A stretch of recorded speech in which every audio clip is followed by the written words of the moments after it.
All right, so what we're going to do this week is we're going to take all the stuff we've been doing with holes and asymptotes and put it all together. We gave you a Desmos a few weeks ago on graphing, and this is going to kind of make it all come together. We're going to hopefully finish that Desmos today because I know not a lot of you have gotten in there and finished it, okay? So we're going to kind of quickly go through that today. Today was going to be like a catch-up day anyways because I wasn't supposed to be here. I was supposed to be at my son's thing, so and it got canceled because of the rain, so we're here. We're going to get through this. The goal is I'm not teaching a new lesson until tomorrow anyways. That was what the calendar was. So, okay. We're a little bit ahead of the other class period. They didn't do 6.2 yet. So, all right. We're going to identify the holes, the vertical asymptotes, and the horizontal asymptotes, and then we're going to graph each equation. Okay. So, thinking back to, so if you didn't do so well on the skills check like 2 weeks ago or last week, hopefully you can figure that out for this week and we can maybe give you some X's, so replace some of those scores, okay? But you have to be able to do it all to be able to get this graph correctly. All right, so first thing we're going to do is I'm going to look for the horizontal asymptotes first, okay? You can't see what I'm doing. So the horizontal asymptotes, remember we look for the largest exponent in the numerator and the largest one in the denominator. So what's the largest exponent in the numerator? Just x. What's the largest exponent in the denominator?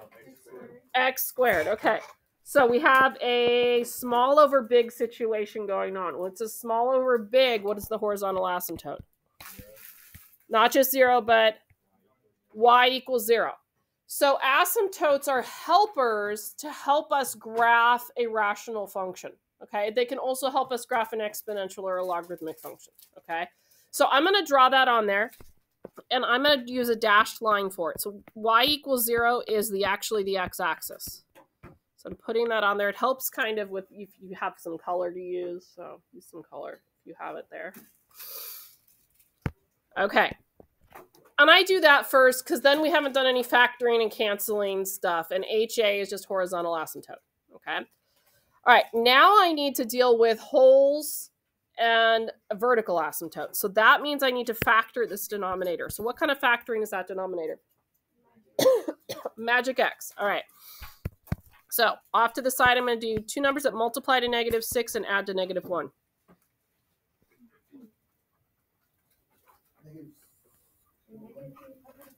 -3, +2. Everybody good? So I'm going to rewrite this as x plus 2 over x minus 3 times x plus 2.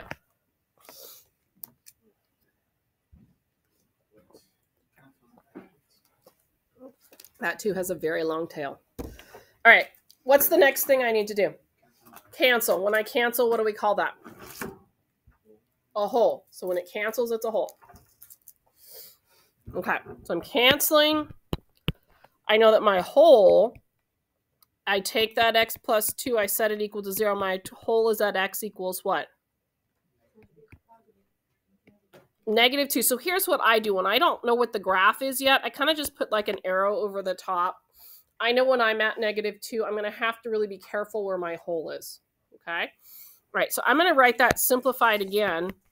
I know simplified again, I have a 1 in the numerator and an x minus 3 in the denominator. Let me fix that. When it's left behind, that's the vertical asymptote. So vertical asymptote, I'm going to take that denominator, x minus 3, and set it equal to 0. So x equals what is the vertical asymptote? 3. Okay, so I'm going to go ahead and at x equals +3, I'm going to sketch a vertical. I should have done this totally in a different color. I'm going to do it in pink.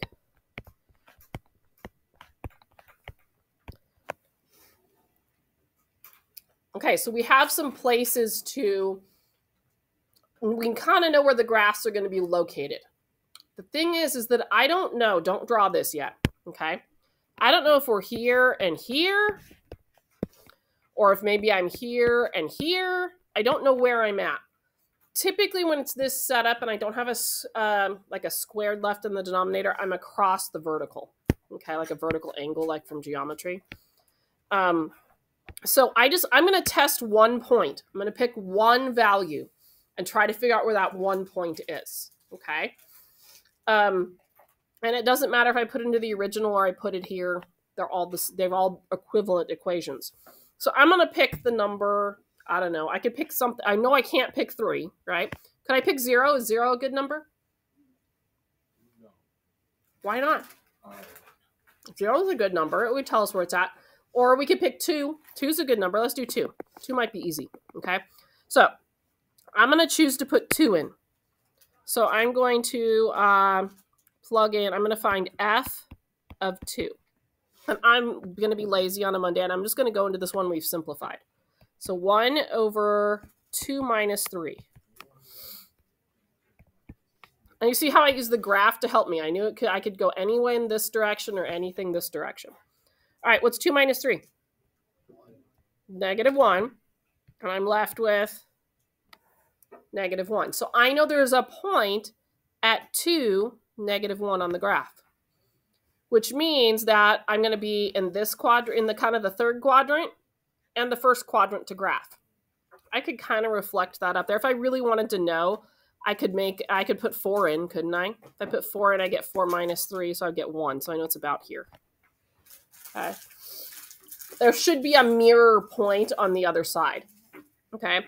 Now, I'm going to draw this. I know that the irrational function, it looks like kind of like an L shape, right?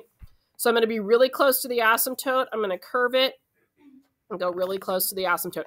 I don't need it to be super precise. I need you to be close. Okay. All right. And then over here, when I'm drawing it, I need to make sure that I know that now that this is going to be here, the hole's going to be like somewhere here. So just make sure there's a hole in your graph somewhere there. Okay. Which we would not, like if we put this into Desmos, we wouldn't see that hole. It would delete the hole. Again, the most I need is you just to make sure that you've got it in the right location. Okay. Any questions on the first one?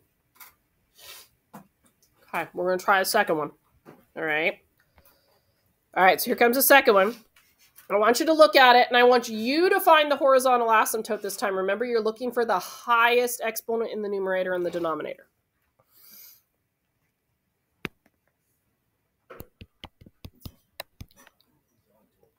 Okay, so what's the highest exponent in the numerator? X squared. What's the highest exponent in the denominator? So when it's the same number, or the same exponent, what do we know? Coefficients in front. Is it x equals or y equals? Y equals for horizontal. Okay. All right. So what's my exponent or my coefficients in front? It's just 2 over 1. Do I really need the 1 in the denominator? No. So it's just 2, which means I'm going to draw my horizontal line at 2. Maybe. Horizontal line at 2. So it looks like it shifted a little bit, right? That would be how we're getting our shifts are a little bit different on this one than they are on some of our other graphing. All right. Now I better do some factoring, right? So first thing I look for when I factor is a what? Greatest common factor. Look at that numerator. Is there a greatest common factor there? 2. We don't want to have to do this, make it harder on ourselves if we don't have to, right? So I'm going to pull out a 2. I get x squared minus what? 5x plus, what do I get for the 8? 4, good. And we're still over x squared minus 16. That's a 16. That is difference of squares. Awesome. So when I have difference of squares, since we mentioned that, what does it factor into? X plus 4, x minus 4. Square to the front, square to the back, make 1 plus, 1 a minus. I'm going to keep that 2. Okay, what kind of factoring is left in this numerator? Good old magic x, right? 2 numbers that multiply to 4 and add to -5. What do we get? -4 times -1. So x minus 4 times x minus 1. All right. I'm going to cancel stuff now, right? When it cancels, what do we call it? Whole. So our whole is at x minus 4 equals 0 or x equals 4. And I just draw myself kind of a reminder. I know I've got to draw a hole right there. And that's Mrs. Ballard mark. That's not a like official anything. Okay. All right, I'm going to write down what's left. So I've got 2 times x minus 1 over x plus 4. For your vertical asymptote, you ignore the numerator. Don't worry about anything in the numerator. Okay, we're just going to worry about the denominator. So my vertical asymptote comes from right here. I'm going to take that and I'm going to set it equal to 0. So I have a vertical asymptote at x equals what? Negative 4. Okay, so I'm going to bring I should have shifted this graph a little bit more in a different direction, but that's okay. I'm going to bring it right there. Okay? Now, personally, I would probably pick negative 3, but I could pick any value I wanted to just know which direction the graph is going to tilt. Okay, if they're going to be up in the top, down in the bottom, and then mirror the other part. So again, I'm going to cheat, and I'm going to use this one right here. I'm going to choose to put in a negative 3. Okay, so I'm going to find f of negative 3 into 2 times negative 3 minus 1 over negative 3 plus 4. Why is negative 3 so nice? What's it giving us in the denominator? A positive, well, it's giving us a 1, right? We had that in the last one too, right? If I just go 1 to the left or 1 to the right, it's going to give us a positive or negative 1 in the denominator probably. So it makes it easy to graph and makes it easy to simplify. I picked it. So I looked at my graph and I said, okay, I know that I can't use negative 4 as a value to test. All I'm doing is testing, right? So I could pick, I'd pick 1 in each direction just to test a point, okay? But I could pick anything I wanted. If I wanted to pick 0, I could. Does that make sense? I'm making an educated guess, okay? All right, so I know where to plot this thing. All right, so what's negative 3 minus 1? Negative 4, and then 2 times negative 4 is? Negative 8. So I know I don't need my 1 in the denominator. I know I've got a point at negative 3. I did not give us enough spots on this graph, did I? Negative 8. I'm making sure I did that right. Yeah? Okay. I did a really poor job choosing the, whatchamacallit on this, didn't I? All right. I feel like it should be positive 8, but I guess not. All right, so that's my point. That means there's going to be another one somewhere up here at 8, right? All right, and then I know I've got a hole over here somewhere really close to the line at 4. So I'm going to start really, really steep. I'm going to curve it. And I am going to get really, really close to the line again. Again, I'm going to start steep, come down and curve it. That looks terrible, but that's okay. And then curve it and then get really close to the asymptote. As long as you've got it tilted the right direction, that's all that matters. Okay? Any questions? Okay, so here's what we're going to do next. All right? That takes care of that piece. I want you to go into Google Classroom, and I want you to find where we're working on